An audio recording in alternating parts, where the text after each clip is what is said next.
नमस्कार। लोक दर्पण पर आइए सुनते हैं कहानी अपने पराये। हुकम सिंह की पत्नी ने एक एक कर 6 बेटियों को जन्म दिया, तो भी हुकम सिंह के पुत्र प्राप्ति की लालसा कम न हुई। किसी ने सलाह दी कि दूसरी शादी कर लो, क्या पता घर को चिराग मिल जाए। लेकिन लोक लाज के भय से हुकम ऐसा न कर सका। हुकम सिंह के सामने ही उसके बड़े भाई कलम सिंह का घर भी था। बड़े भाई के घर में एक एक कर 7 बेटे पैदा हो चुके थे। इस बात से हुकम और उसकी पत्नी चिमुली कलम सिंह और उसकी पत्नी से बहुत ईर्ष्या करते थे। रोज किसी न किसी बात पर दोनों भाइयों में तू तू मैं होता रहता था। हुकम सिंह ने अपने नाते रिश्तेदारों को यह तक भी कह दिया कि उसके बड़े भाई और भाभी ने मेरी पत्नी के ऊपर कुछ जादू टोना कर दिया है, तभी मेरे घर हर बार लड़की ही जन्म लेती है। एक दिन एक फकीर हुकम सिंह के घर आया और उसने हुकम सिंह का हाथ देखकर बताया कि अगर तू इस गांव का मोह त्याग दे तो तभी तेरे घर लड़का पैदा होगा। तेरे परिवार के ऊपर तेरे ही किसी सगे संबंधी ने टोना टोटका किया हुआ है। बस इसके बाद तो हुकम सिंह ने कलम सिंह और उसकी पत्नी राजुली को खूब खरी खोटी सुनाई। कलम सिंह के छोटे छोटे बच्चों को भी हुकम सिंह मानो काट खाने को दौड़ता था। गांव वालों ने बीच बचाव किया, लेकिन शक की कोई दवा नहीं होती। आखिर हुकम सिंह और चिमुली के मन में पुत्र प्राप्ति की लालसा ने उन्हें अपना गांव त्यागने को मजबूर कर दिया। कुछ दिन बाद हुकम सिंह ने किसी दूसरे गांव में बटाई पर थोड़ी सी जमीन ली और अपना परिवार लेकर वह वहीं रहने लगा। फकीर की बात पर विश्वास करके हुकम सिंह की पत्नी ने नए घर में आकर भी एक एक कर 4 लड़कियों को जन्म दिया। इस तरह कुल 10 लड़कियों के पैदा होने पर अंततः हुकम सिंह को अपनी लालसा पर विराम लगाना पड़ा। लेकिन अपने बड़े भाई और भाभी के प्रति उसके मन में द्वेष का भाव अभी भी जिंदा था। एक दिन अपने पुराने गांव में कुल देवता की पूजा के अवसर पर हुकम सिंह अपने पुराने गांव गया। इत्तेफाक से उस दिन वह फकीर भी उसके गांव पहुंचा था। हुकम सिंह ने कुल देवता की पूजा के लिए हलवा बनाया। कुल देवता को भोग लगाने के बाद उसने गांव वासियों को प्रसाद के रूप में हलवा बांटने के लिए उसके अलग अलग हिस्से किए।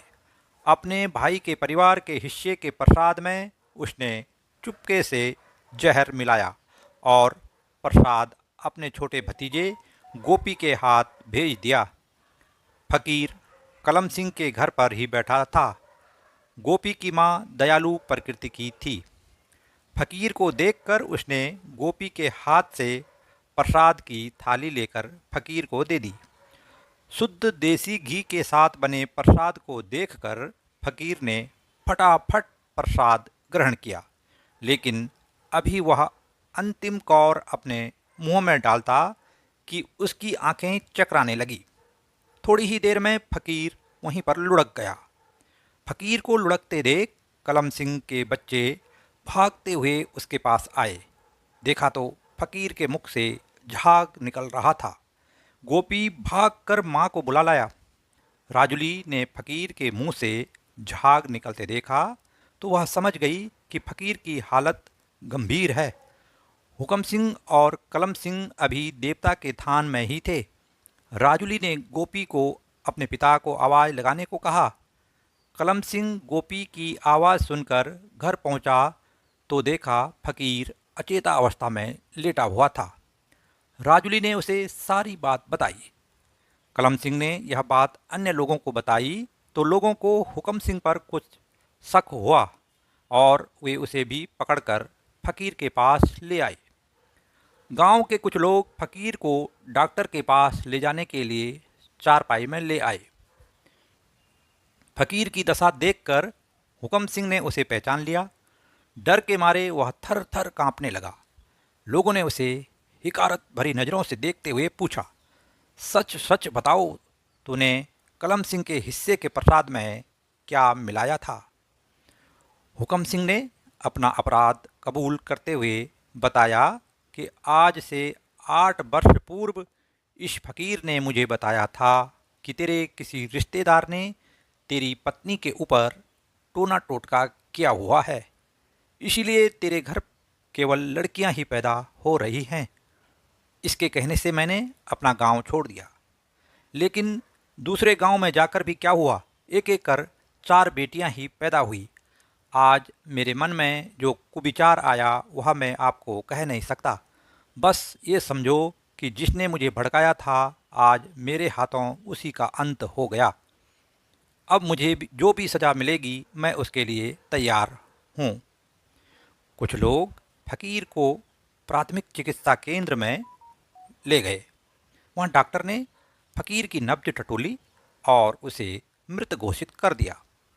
क्योंकि फकीर की मृत्यु कलम सिंह के घर पर भोजन करने से हुई थी, इसलिए पोस्टमार्टम से पहले कलम सिंह के बयान जरूरी थे। कलम सिंह को बुलावा आया तो वह तुरंत अस्पताल चला गया। हुकम सिंह भी उसके पीछे पीछे अस्पताल आया। जैसे ही कलम सिंह से पुलिस ने पूछताछ शुरू की, उसकी नज़र हुकम सिंह पर पड़ी। हुकम सिंह चुपचाप सिर झुकाए सामने खड़ा था। कलम सिंह ने हुकम सिंह की ओर देखकर निडरतापूर्वक पुलिस को बताया कि आज हमारे गांव में पूजा थी। यह फकीर भी हमारे गांव आया हुआ था और मेरे घर के सामने बाहर बैठा हुआ था। मेरे छोटे भाई ने भगवान के भोग के लिए प्रसाद बनाया था। सभी लोगों को प्रसाद वितरण कर मेरे छोटे भाई ने मेरे बेटे को मेरे सामने ही घर के लिए प्रसाद दिया। मेरी पत्नी ने जब फकीर को घर के बाहर बैठा देखा तो उसने उसे भूखा समझकर वह प्रसाद उस फकीर को दे दिया। यह फकीर न जाने किस परेशानी में था और न जाने इसने प्रसाद में जहर मिलाकर खाया या पहले से ही जहर खाया होगा, इसका हमें कुछ पता नहीं है। हुकम सिंह ने अपने बड़े भाई कलम सिंह का बयान सुना और जब उससे भी पुलिस ने पूछताछ की तो उसने भी ऐसा ही कुछ कहा। गांव के लोगों ने भी गांव का मामला समझकर पुलिस के आगे असल घटना का कोई जिक्र नहीं किया। पंचनामा के बाद कलम सिंह और हुकम सिंह ने फकीर की मृतदेह का स्वयं अंतिम संस्कार करने की इच्छा जताई। क्योंकि फकीर का कोई निकट संबंधी वहां नहीं था, इसलिए पुलिस ने फकीर की मृतदेह कलम सिंह की सुपुर्द कर दी। कलम सिंह ने फकीर का अंतिम संस्कार सन्यासियों की परंपरानुसार करवाया।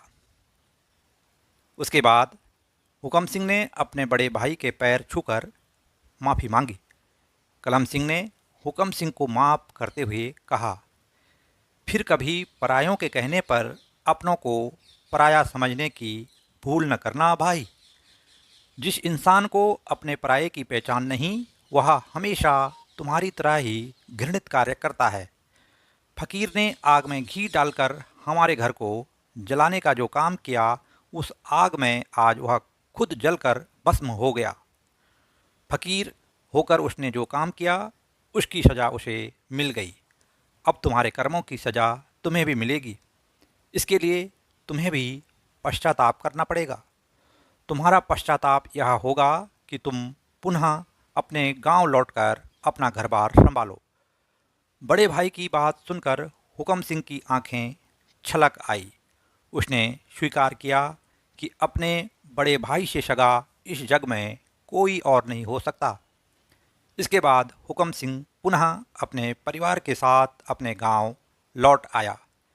ये थी कहानी अपने पराये। आपको कहानी कैसे लगी कमेंट बॉक्स में ज़रूर लिखें, और यदि आपको कहानी पसंद आए तो लोक दर्पण चैनल को लाइक, शेयर और सब्सक्राइब करना न भूलें, जिससे मैं हर रोज़ आपके लिए एक नई कहानी प्रकाशित कर सकूं। धन्यवाद।